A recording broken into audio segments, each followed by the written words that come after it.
Amidst the rugged landscapes of the Wind River Range lies a paradise for anglers seeking solitude and adventure. At first glance, it feels like an encounter with nature in its purest form. But beneath the surface lies a surprising secret. Less than a century ago, nearly all of these lakes were fishless, and most of these fish arrived on a one-way flight.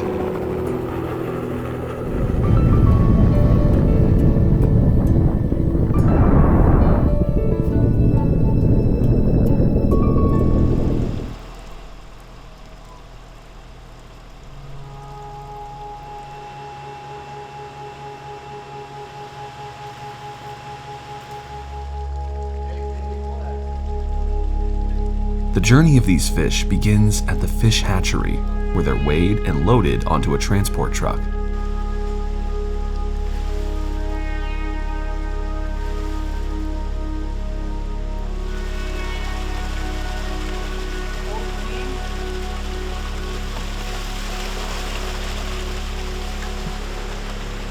We're just keeping track of the pounds that we're putting on the tank so we know how many pounds that get stuffed out. So that'll be about 24,000 fish today.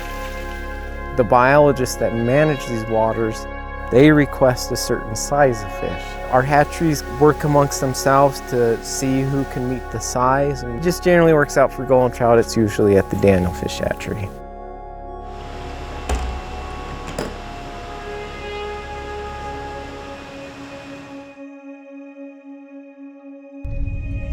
Stocking efforts in the Winds began in the 1930s when Wyoming Game and Fish partnered with a local outfitter named Finus Mitchell to transport fingerlings from the Daniel Fish Hatchery.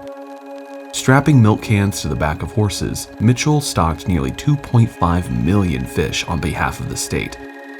Through his stocking and guiding efforts, Mitchell laid the foundations for turning the Wind Rivers into a world-class fishing destination.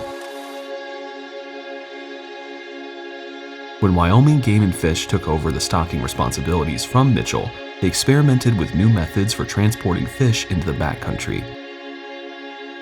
Because much of the Wind River Range lies along rugged trails, beyond the reach of roads, the agency eventually adopted the helicopter as its ideal solution. Our success has greatly increased because of the use of helicopters. Truthfully, it's less invasive in the wilderness setting because when we were initially stocking those waters, we had packs of horses. And if you took horses, you're going to have more damage to the actual ecosystem. It made our life a lot easier, made things overall probably had better success in our survival of the fish that we stock in those waters.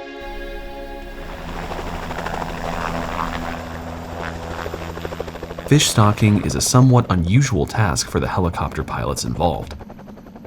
They must take special care when flying with fish hanging and swaying beneath the aircraft, all while navigating with precision through the mountains. This is the first time I've ever done aerial fish dropping. I know there are other states that use a helicopter, but they're not using a bucket. The pilot at the time was able to build a tank system up with what you see now.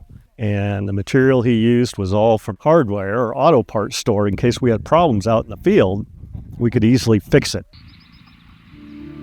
The most important task of the pilot is to make sure the fish are all dropped in their intended destinations. Putting the wrong species in a lake can lead to hybridization or other unintended consequences. There's cables that run through the pilot's seat, and he has a toggle switchboard. And there's numbers assigned to each toggle, 1 through 8, and we have tanks 1 through 8. Every day before every flight, I check his flight plan, and we just want to make sure the right fish, the right species is going to the right lake.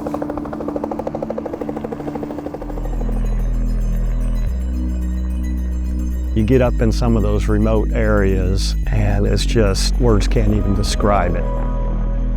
You're up there for 5 days and don't see another soul. It's just a wonderful experience. Stocking gets our children and our adults to areas where otherwise they may not go. I want them out fishing and I want them to enjoy the recreation opportunities that we provide. They're experiencing the wilderness by catching a fish, maybe cooking that over a campfire. And in my mind, that's a true wilderness experience. Being able to give the outdoor world something that maybe will benefit us for more than just our generation means an extreme amount to me. Stocking fish into the Wind River Mountains is a tall task to arrange, but for the Game and Fish employees involved, creating opportunities to connect people with the outdoors makes it all worthwhile.